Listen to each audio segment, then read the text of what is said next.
So we'll move forward now.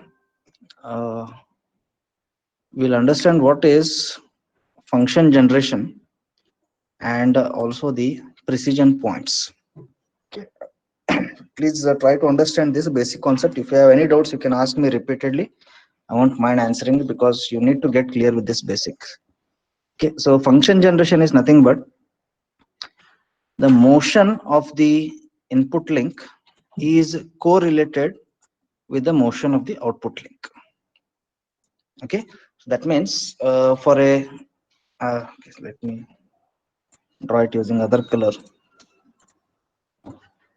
Say for a simple 4-bar mechanism as shown in the figure, if the input link is characterized as X and the output link is characterized as Y, then Y is always a function of X. That is what we are writing here. Y is always a function of X, where X is input and Y is output. So here this F or the function with respect to the synthesis of mechanism, I am going to call it as function generator or function generation. Okay, so I had also given another example in previous classes. I'll repeat that again.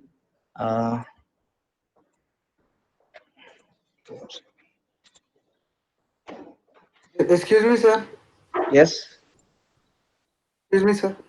yes, tell me.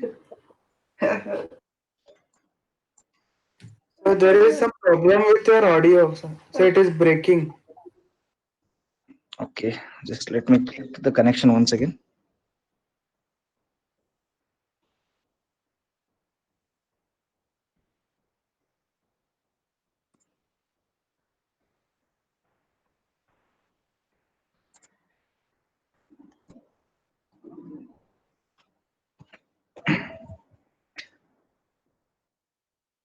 Okay. Is it the same problem for everyone? No, sir. No, sir. Because No, sir. the internet speed over here is more than 100 Mbps. I don't think so. That's issue with the connectivity.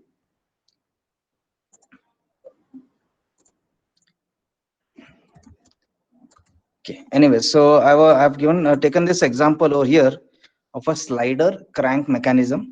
So I had explained you earlier, we might need to synthesize or design a mechanism such that when this particular crank makes one rotation, one complete rotation, I want this particular slider to move in x-axis by say 10 centimeters. Okay, so this is nothing but the function generation. The output link, that is the slider, moves 10 centimeters for every one rotation of the input link. Okay, so this is the function. I hope it is clear.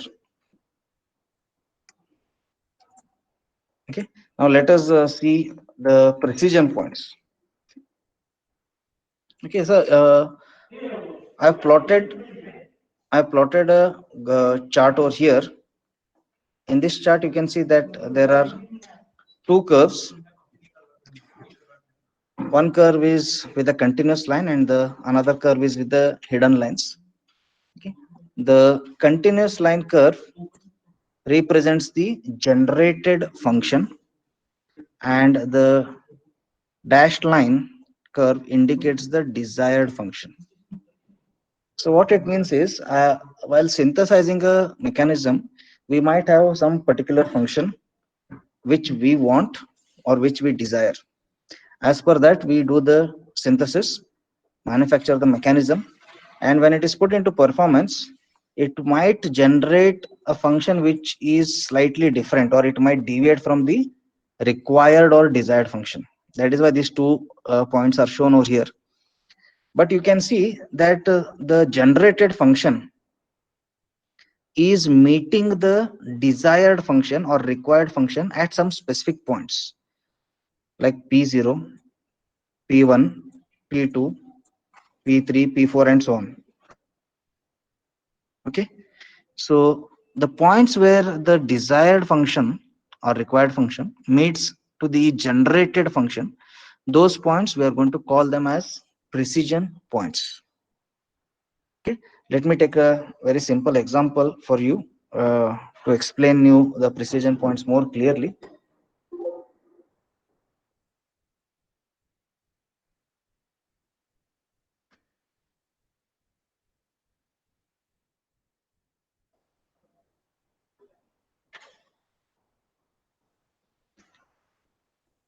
So we can all practice this yourself also, not an issue.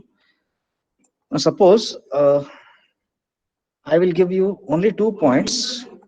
Say this is point number one and this is point number two. And I will give you an assignment that you will have to join point one and two with a smooth curve. Okay, that's all. That's the function. One student might do it in this fashion. Okay, the other student might do it in this fashion. Someone might take it from this direction, and so on. So someone might do it like this. Okay, someone might take it a longer route and then go and connect it here. Ultimately, it's a curve, right? So just by giving you 2 points and asking you to join these 2 points by a curve, we can get infinite solutions for this. Okay, but my desired or my required function is to have a perfect semicircle between point one and two. Okay, that is the desired, but the generated function, see, it is totally varying from the desired. So if I want to uh, reduce these errors, okay, if I want to reduce these errors, then what I will do is for this existing 2 points, I will add a third point. Okay, now I'll ask you to join points 1 and 2 such that it passes through point 3 also with a smooth curve. So once again, we can have an option like this. Okay, someone might have an option of joining 1, 2, and 3 in this fashion also. So you can see that you are going to get multiple solutions here also, but it is slightly reduced now. You are not going the curve below. So what I'm going to do is to minimize the error further. I'll add one more point here, 4. I'll add one more point here, 5. So now if I ask you to join 1 and 2 such that it passes through all the points with a smooth curve, most likely the error will be reduced. Okay, even if you take slightly the other way, the error is reduced. But if I want a perfect semicircle, what I'm supposed to do? I'm supposed to include more number of such points. Are you getting the point? Right? If I introduce more number of such points and ask you to join all these points by a smooth curve, then ultimately you're going to get the desired functions. Say for example, these are the points that I'm going to place over here in a perfect semicircle fashion. So now if I ask you to join all these points, automatically you will not deviate and you will not get any other shape. You will definitely get a perfect semicircle. So more number of precision points will yield to the better result. That is one point. That's one thing to understand. The other thing to understand, okay, let us assume that we need at least five precision points to get a perfect curve or desired curve. Now the next question comes is where I'm supposed to place these 5 curves. I might give you something like this. This is point 3, this is point 4, and this is point 5. I am placing all the precision points very close to each other. And now if I ask you to draw a curve, then you will follow the desired function up till here. But after this point, directly you're supposed to join 2, and there's a lot of gap over there. So you might again take any unexpected curves over here or unexpected routes, and you will definitely fail. So in order to again avoid this problem also, I should ensure that the point 3, point 4, and point 5 are spaced between 1 and 2 uniformly. They are not crowded at one single position. They should be spaced uh, uniformly throughout the range or throughout the length between 1 and 2. Okay. I hope you are able to get this. If you are having any doubts, please ask me.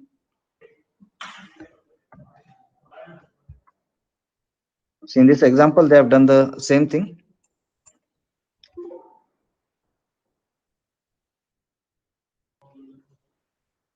between the desired function and generated function, we are having some points at which uh, the precision is taking place. That means the desired as well as generated both are tallying.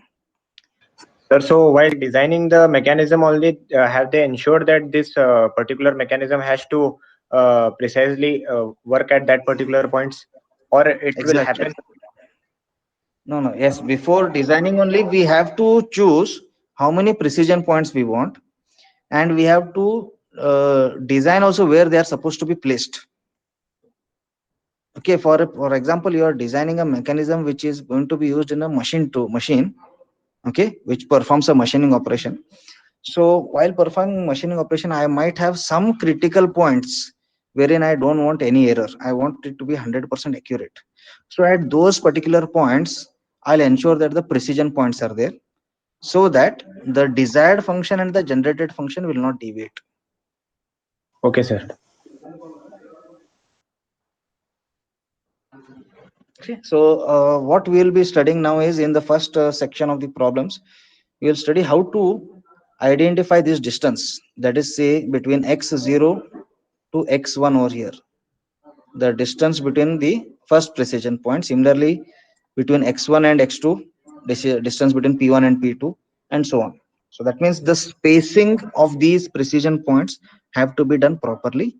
Once the spacing is done, once we obtain the precision points, then we can go ahead with the designing of mechanism. Okay.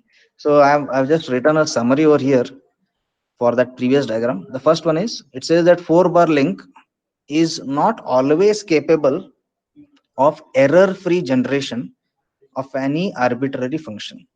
So let the function be anything, y equal to sin x, y equal to cos x, or you can say y is equal to x square plus 1, any function. A 4-bar linkage will always tend up in giving some error. It cannot generate this function throughout its motion. Okay. Now the second point says that it can match the function, that is it here it represents the motion of the 4-bar mechanism. The motion of the 4-bar mechanism can match the required function only at limited points, which are known as precision points. Okay. Third point is, spacing of these points must be over the entire range of the function in order to minimize structural error. So new word is coming over here. I'll repeat the sentence. They say that spacing of the precision points must be over the entire range of the function in order to minimize structural error. So structural error is basically desired function minus generated function. Okay. So in this example, can you see this gap which I'm going to fill with yellow color now? Okay, this yellow color gap is nothing but your structural error. If the precision points are spaced without any logic, without any calculation, then this structural error may increase, which we never opt for in designing. So our always objective should be to minimize this structural error. So there are two ways to minimize the structural error. One is by increasing the precision points, and second one is by spacing them properly. I cannot have 1,000 precision points all placed at a single point. Then it will have no meaning. You will have end up with the large structural error. So I need to have more number of precision points and spaced equally. Only then this gap, whatever I filled with yellow color over here, this gap will go on reducing. Okay, I hope you understood this gap, what I'm talking about, between two curves, the continuous curve and the dash curve. That is known as structural error, and that is what we are writing here. Okay, so that I've written structural error is nothing but the difference between generated and required function. Okay, it's the difference between the generated and the required or desired function. That difference is known as structural error. Okay. Now, what is the logic by which we are going to space the precision points? So one of the method that we are going to incorporate from this syllabus point, it is known as Chebyshev spacing. Very important, because now for every problem henceforth in the syllabus, this will be your first common step. Whatever problem I'm going to give you, you have to find out the Chebyshev spacing. That is nothing but the spacing or the distance between the precision points. Once precision points we have find out, then only we can synthesize. So this Chebyshev spacing becomes a very important parameter for solving all the problems henceforth. Now this Chebyshev, he has given us two methods. First method is graphical method, which I'm going to do it today, and he has also given as alternative analytical method. We will see both of them, and you guys have 100% freedom of choosing whichever method you want. Ultimately, we will be requiring the precision points and spacing between them. That you can do it by either graphical or analytical. Okay, so to start with, let us take an example here. Okay, I want all of you guys to note down this example and solve it along with me. Okay, so what they have given is determine the Chebyshev spacing for a 4-bar linkage which generates the function y equal to 2x square minus 1, y equal to 2x square minus 1 in the range of x lying between 1 and 2. Okay, and they have also given us the number of precision points to be considered here is 4. So what is given in this problem? We are having a function y is equal to 2x square minus 1, and I have got the range. Okay, so what is range here? Let me show you again in this previous example. It's here. Now starting from this point, let me choose a different color. Starting from this point up till here, so this is your range from here up till here. This is the range. Over this entire range, we want the mechanism to be operated at a particular by a specific function. Range can be in terms of length also, and range can be in terms of angle also. In this case, they has given us as 1 to 2, so it cannot be predicted whether it's a dimension or angle. So the range is x should lie between 1 and 2. Is it clear, this problem statement? Have you taken it down?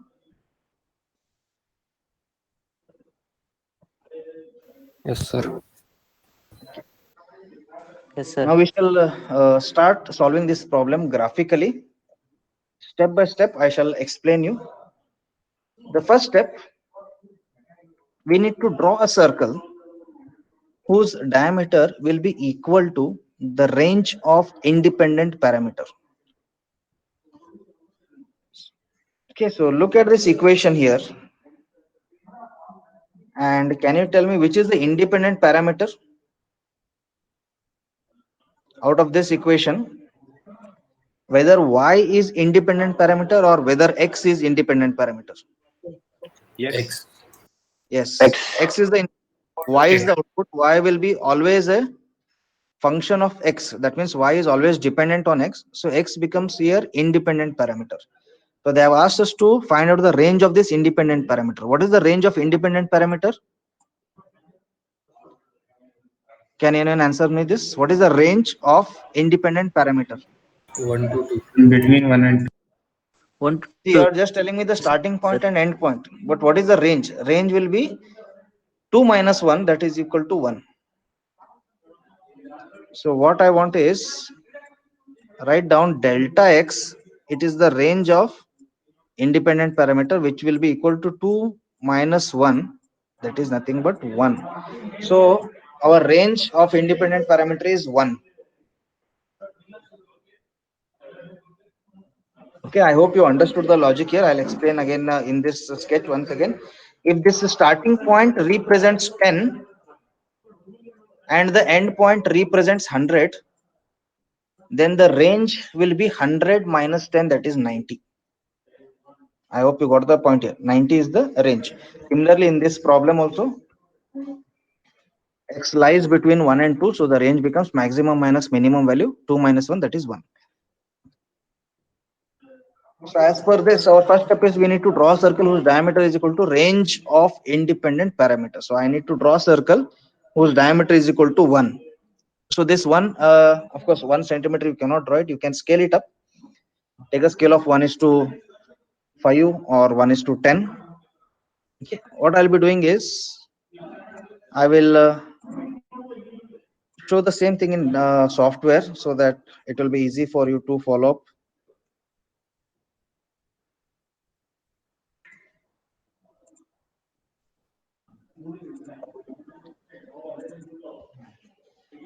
So I will start drawing. I'll draw a circle whose diameter is 10.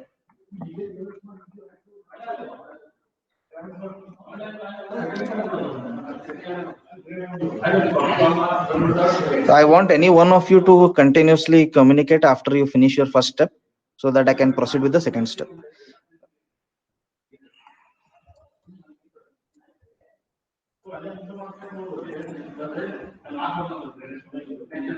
Sir, any additional space required? Like, do you want us to draw the diagram at the center or at some corner of the page? No, that's it. Whatever answer you will get, it will not, whatever drawing is there, it will be within the circle. No, it will not go outside the circle. So accordingly, you can plan. You can keep the circle at the top only, not an issue. Nothing will come to the side or below the circle.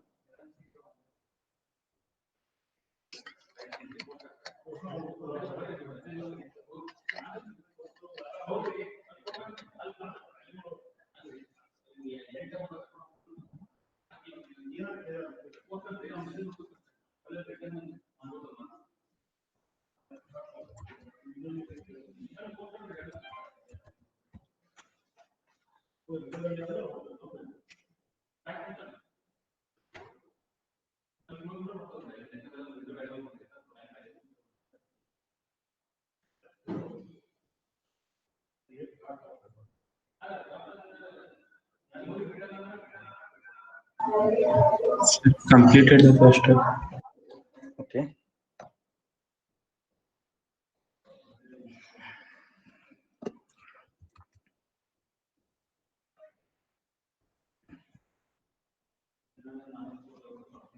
Let's start with the second step. The second step says to inscribe a regular equilateral polygon having two n sides such that two sides of the polygon are vertical. Here, small n stands for number of precision points. And number of precision points as per the problem statement is 4. So I need to have 2 into 4, that is 8 sided polygon. Or in other words, I need to inscribe an octagon inside the circle such that two sides of the polygon are vertical. Okay, so if I have to inscribe octagon, can anyone calculate and tell me how much angle will one side have? If let me show you like this. Suppose I'll create a polygon with 3 sides. I'm just taking an example over here.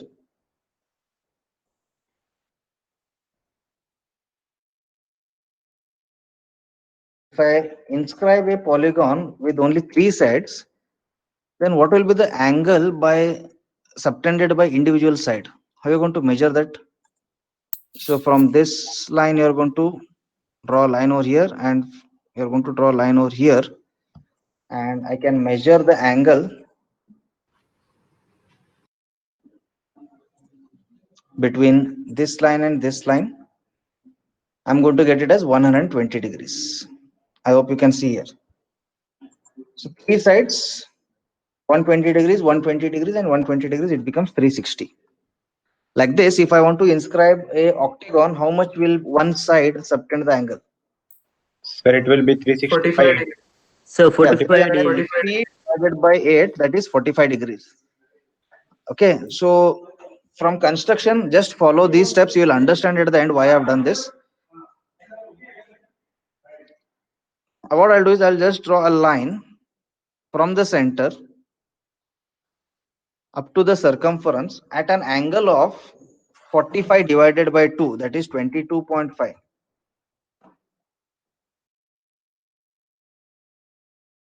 You need to draw a line. Sorry.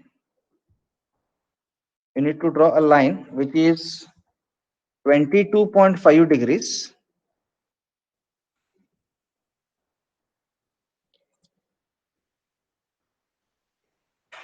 from the center.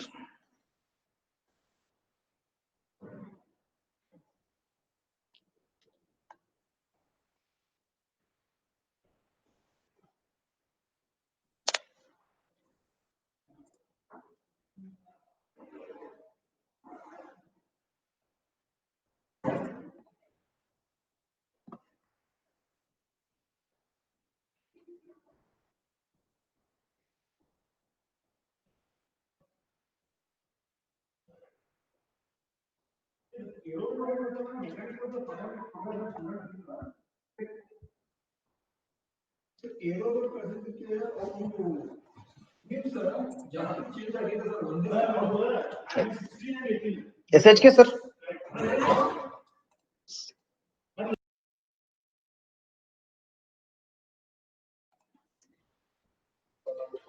Okay, so once you are done with this 22.5 degrees line from this particular new line which you have drawn, you can go on measuring the angles of 45 degrees and you can go on marking the arc on this particular circle. So you will get an octagon.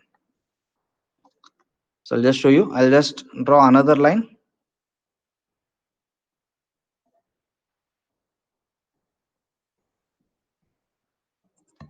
Such that the angle between this and this should be again 45 degrees. So like this, you can draw all the lines and you'll have to just join the end of these lines to get the octagon. I'll directly inscribe it here.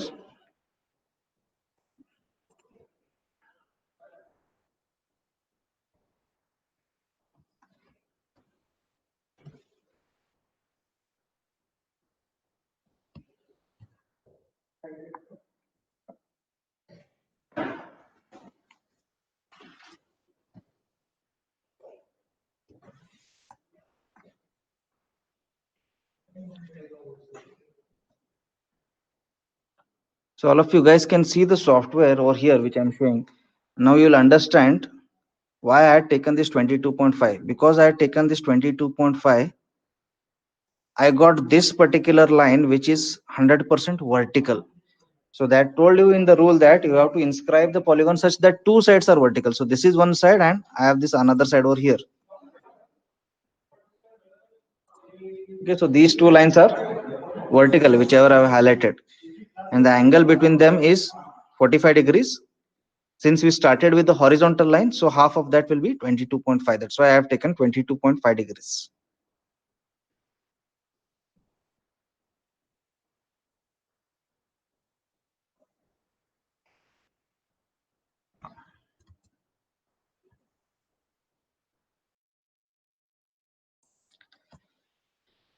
So I'll wait for 2 to 3 minutes. Let me know once you're done with this.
Anyone has completed?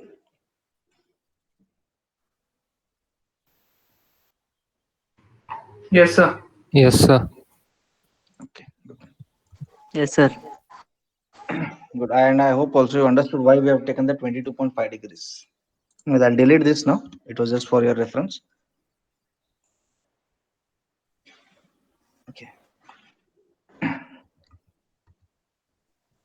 On the third step, it says that you have to draw the line perpendicular to the horizontal diameter from each corner of the polygon, so that whenever it intersects the diameter, that intersection point is nothing but our precision points.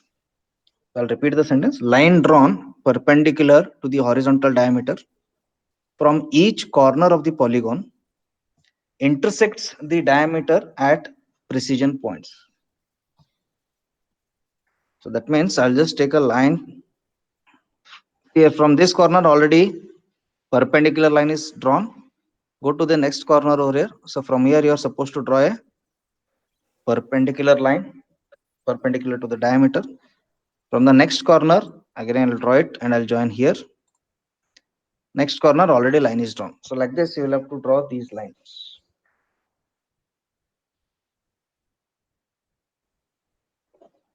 Okay. So once these lines are drawn,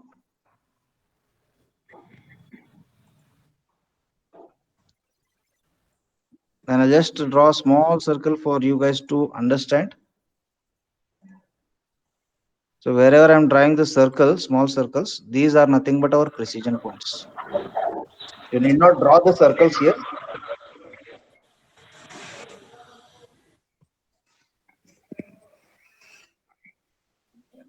Yeah, Rutik, you have some queries to ask?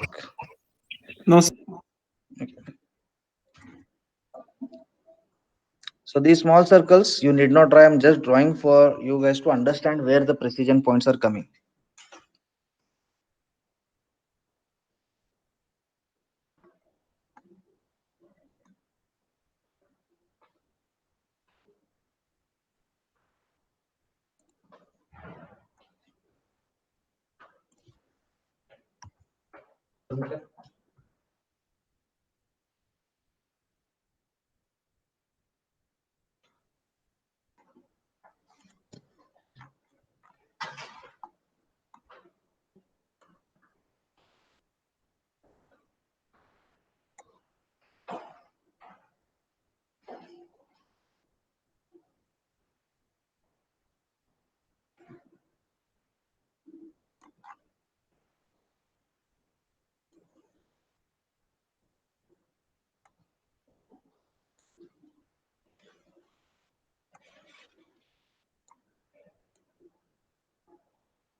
Excuse me, sir.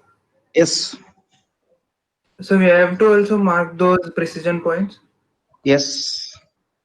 So you are going to get 4 precision points, P1, P2, P3, and P4.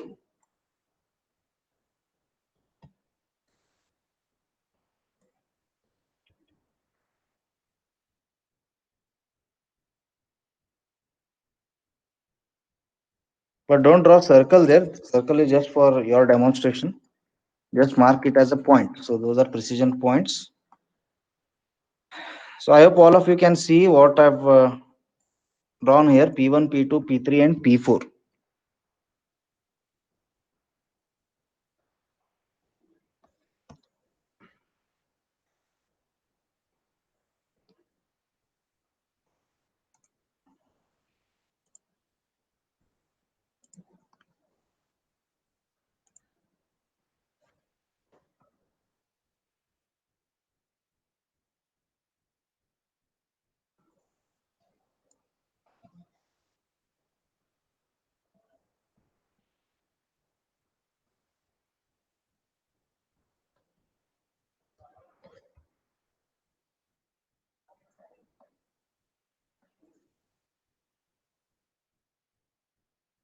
Are you guys done?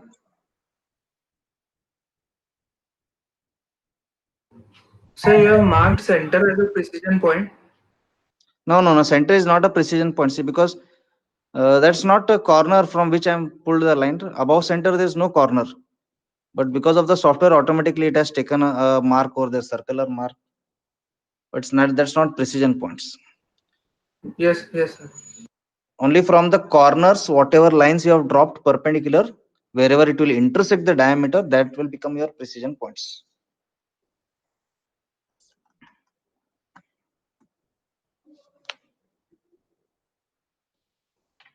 Okay, so if you guys are done, now we need to measure the dimension of this. So we need to find out what is P1, what is P2, P3, P4. So for that, I'm going to write it in this form.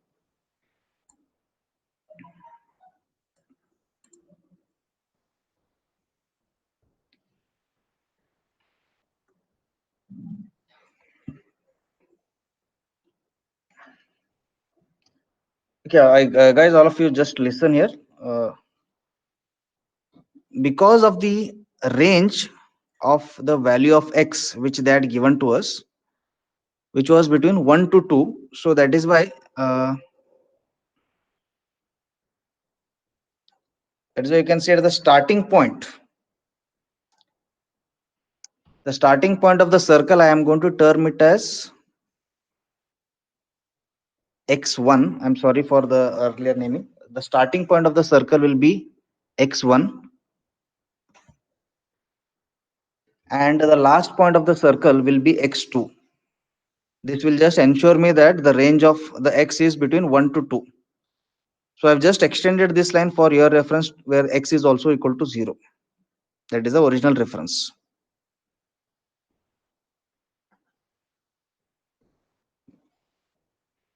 Now I'm going to measure the first precision point, which starts from here. This red color line, what I am showing, this is the indicator, this is the precision point. So this precision point, with respect to the origin, my answer, I'm getting it as 1.038 units after converting it back to the scale. Similarly, the distance of the second precision point, which is over here, with respect to the origin, I'm getting it as 1.309. The third precision point happens to be over here. The distance of this with respect to the origin which I'm measuring, I'm getting it as 1.69. And lastly, this precision point, the value I'm getting it as 1.962. So here I've written the summary.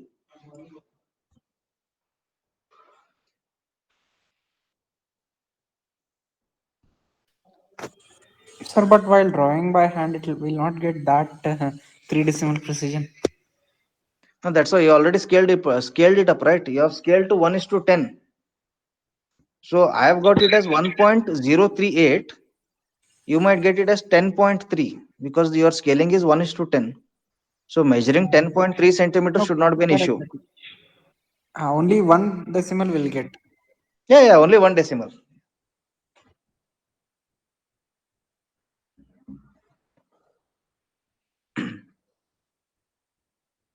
Sir, is there any restriction on the origin?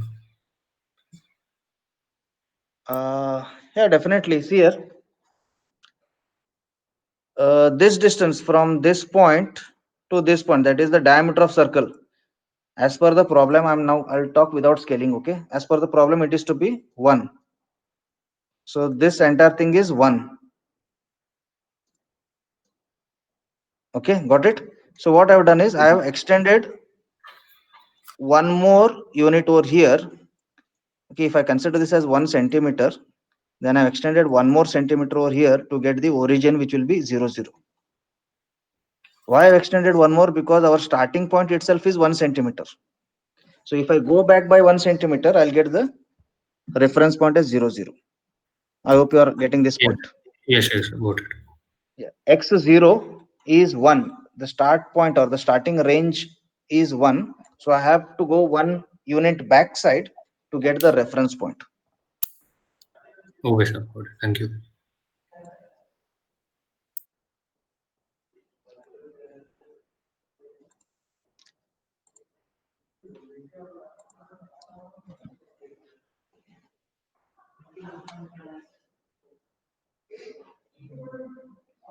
Okay, are you getting this answer close to this at least?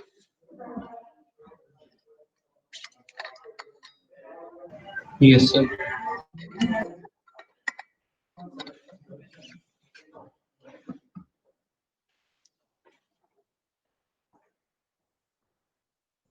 Then all the values Yes, sir. of x are supposed to be measured with respect to origin only. Please remember that.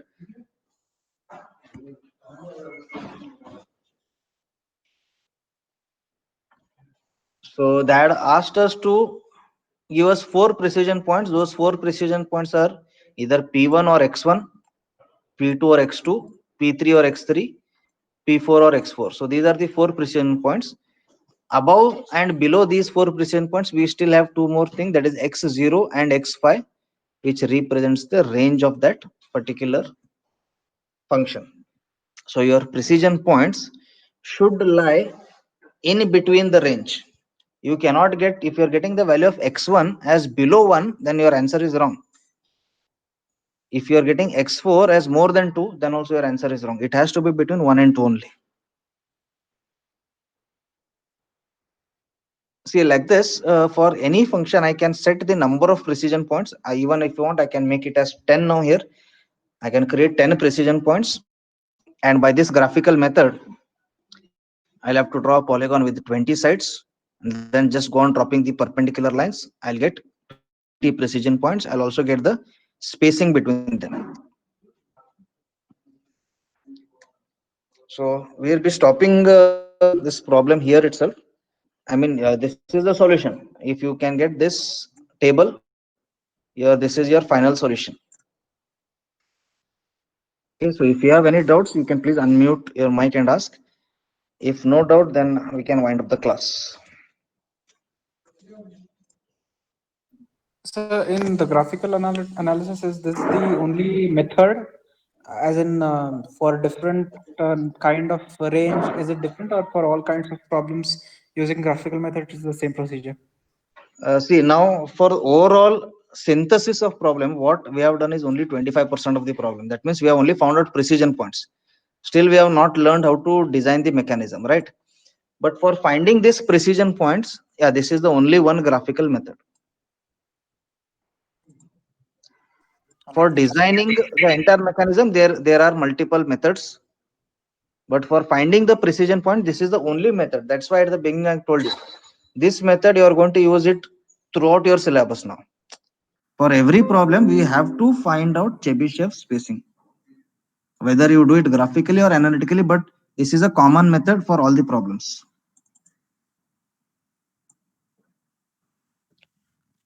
So do we have to always draw the origin, or can we write it as like 1 plus? Yeah, you can write that. No need to draw the origin all the time. Just for your understanding, I had done that. Just a minute.